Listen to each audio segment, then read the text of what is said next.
Okay, we're here with Max Butler, and we're going to talk about some of the experiences he's had building amps over the years. It sounds like you've had some really good times, but I've heard some stories about some of the disappointing times as well.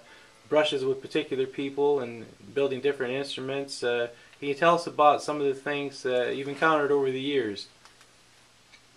Well, I want to talk about my disappointments mostly. Uh, the I, I Eric Johnson, as everybody knows, plays 100-watt Marshalls, and he likes them, and they're good amps, and he gets a good sound. Eric plays some stadiums, but he also plays some small rooms. And I was talking with his manager, and I said, I can build a 100-watt Marshall, and I can do it in a way that it's only 50 watts, and it'll still sound like a 100-watt Marshall, and it won't like override the board, and it won't blow up. And so that worked out pretty well, and he thought that's a good idea. I said, here's the deal, you don't have to take it. I said, I know the amp works, and if Eric doesn't like it, just send it back to me. He says, well, I can't beat that. He says, yeah, Max, send it down. So I built it, got it ready to go. I liked it. I was comfortable with it. I thought it sounded the way that it should. So I packed it up and I sent it down to Texas. And that very day, I got a Guitar Player magazine. My Guitar Player magazine came, and who's on the front? Eric Johnson and Steve Vai. and they're tied for Guitar Player of the Year. I thought that was really nice, and I was just about to call Joe Prisnitz and tell him that was a wonderful thing. And the phone rang. He calls up, and he's a really nice guy, and he says, you know, Max, I got to tell you something. He says, I feel a little bad about this, but I got to tell you, you can't send that amp down here. And I said, oh, well, what's the matter, Joe? And he says, well, do you know what's going on with Eric? And I said, yeah, congratulations. I was just going to call him. And he said, well, what do you mean? And I said, well, he's tied for Guitar Player of the Year. Well, yeah. And he says, that's why I called. He said, I wanted to tell you, you can't send that amp down here. I've told Eric he's not changing a thing. I don't want him changing anything. And he says, I really appreciate it and all that, and we're still interested, but not at this time. And he said, I just wanted you to know, and I hope it doesn't hurt your feelings. And I said, my gosh, no. I said, Eric's a great player, and if I were in your shoes, I'd do the same thing. That's a big honor. Well, I'd already sent the amp.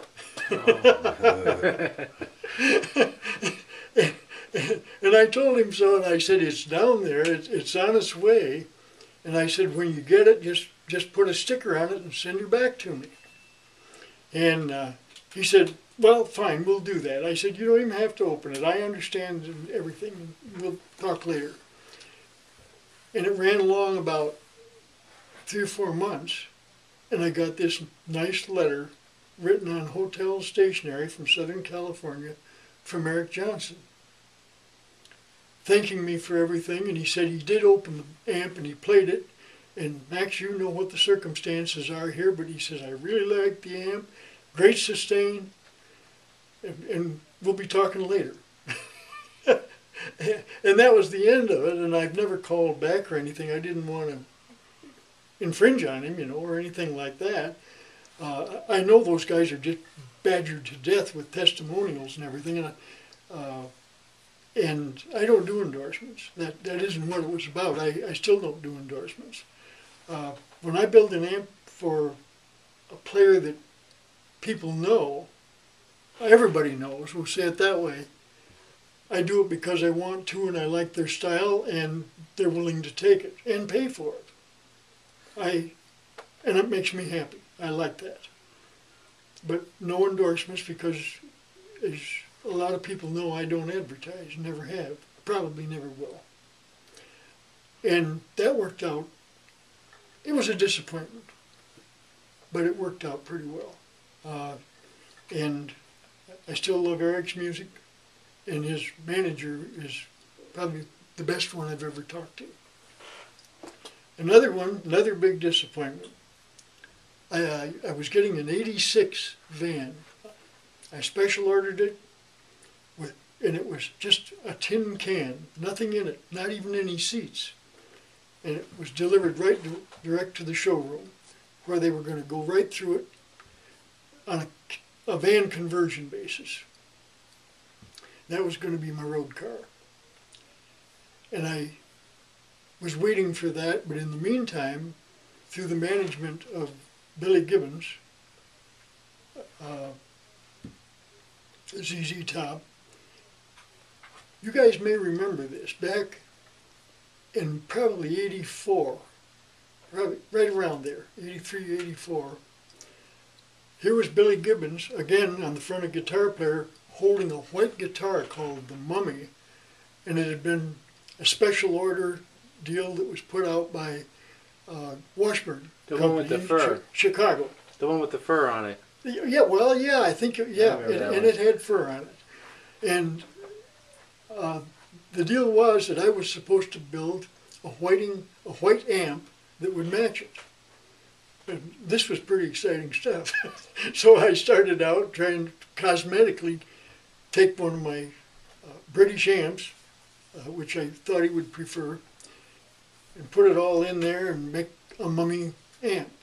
I got it done, and the same day that I was going down to deliver it at 7 o'clock at the Rosemont Horizon in Chicago, I was supposed to pick up my van that morning.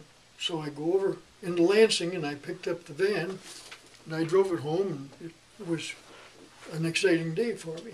And it was a beautiful, beautiful van. I mean, they did a good job on it. And I head out southwest. And I get the other side of Kalamazoo and it's getting a little dusk. And I keep driving along there and then I turn on my lights. And I don't have any. And I'm 80 miles from home. Oh. So I turned that new van around and drove it as fast as I thought I dared to get back before dark, and I drove probably the last 20, 30 miles with no lights and found out that they'd put a screw through the wiring harness. Oh, jeez. So I never showed up down there and I never hooked up with the management again. And so that was a disappointment. But I've had some good times too.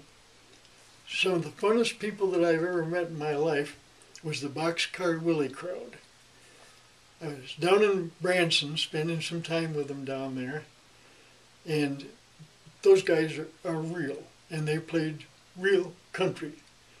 And I like people who play real rock and roll and real country, not things in between so much. And they were just nice guys, and I ended up building an amp for their guitar player.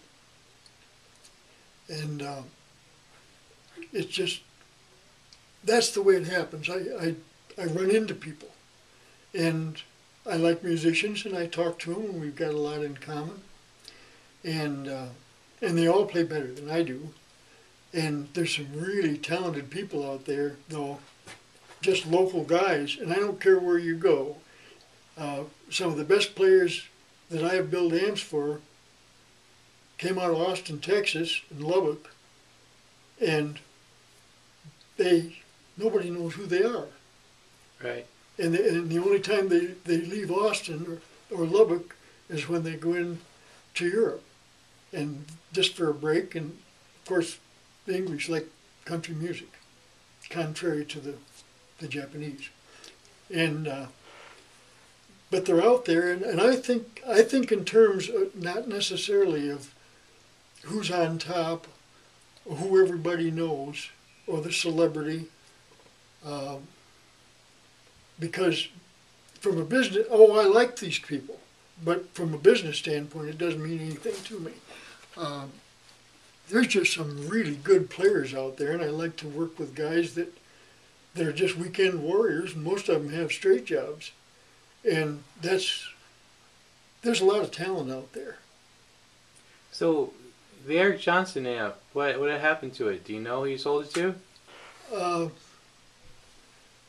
I I'd have to look it up, and right off the top of my head, the Eric Johnson. Oh, I do. Yes, yes. Now that I think about it, I sold it to a session player in Nashville, who died about 3 or 4 years ago. A real nice guy. I liked him when I was in Nashville. When I'd go down to visit, I stayed with him and his wife, and I'd forgotten that he bought it. In fact, actually, maybe I gave it to him. I don't know. We were friends at the time. It's been a lot of years. Now, what about the Billy Gibbons amp? Where did that end up? That is the Billy Gibbons amp. Now, I may have these turned around. No, the Eric Johnson, I do have them turned around. It was the Billy Gibbons amp that went To down Nashville. to the session player. The Eric Johnson amp, gee, it was just on eBay Not too long ago? less than a year ago, and sold, and I don't know who bought it, and I haven't heard from them. The Billy Gibbons amp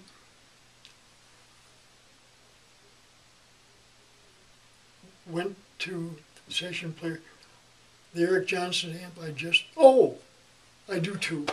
I do too. It ended up right back here in Lansing. Oh, And he's okay. had it for 20 years, and he's still playing it. Oh, wow. Yep, he's a player. Plays with a local band.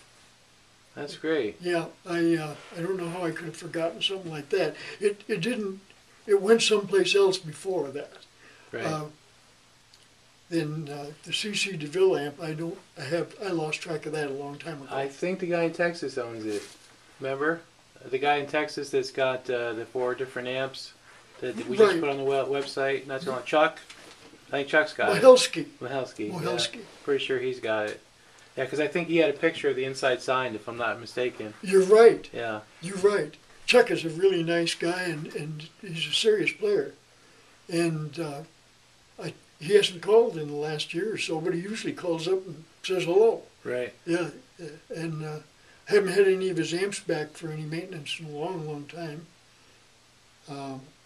And I didn't build most of his amps originally. He bought them used, and he still buys found them. them by accident. He told me he was a truck driver, and one time he came across one of them that was in a liquor store / pawn shop. And he walked in, there it was, and the guys didn't know what they had. They didn't know how much it was worth, and they paid somebody, probably a nominal fee to take it in on pawn. And he was on the road, and he snatched it up, and he took it home, and he couldn't believe his ears because he thought he had bought the greatest thing he ever found. So he was like on the hunt for more, and he found out he couldn't find them, and he looked on the road, he was looking on eBay, and eventually he acquired some more. And his are all different. If you look at them, like the one is from the 70s, the big cabinet that says Sledge on the bottom and, Yeah. Hammer on the top. And then he's got a couple that look like Swamps, and I think then the CC DeVille. So it sounds like he's got a couple American sounding, couple British sounding ones. But they're all Yes. from different eras, I think. He's got one of the first ones ever built, an 80s one, and then what appeared to be maybe a couple 90s or somewhere there. Yeah, He's got a I big think mix. that's right. And they don't all sound alike. Over the years, as I've built the amps, there's nothing so constant as guys going into a new band. That'll surprise you. Right. Sounds change. Well, I just guitars wanted to change in the music. Guitars change, yeah. Everything changes. And so I would make some minor changes for him. I've never tried to convert, nor would I try to convert a British sounding amp over to an American sounding for country or anything like that, but I do make some changes in texture sometimes and raise the frequency of amplifiers. Or I can also come up with some minor changes with frequency, with capacitors, or just changing the bias on the output tube from time to time.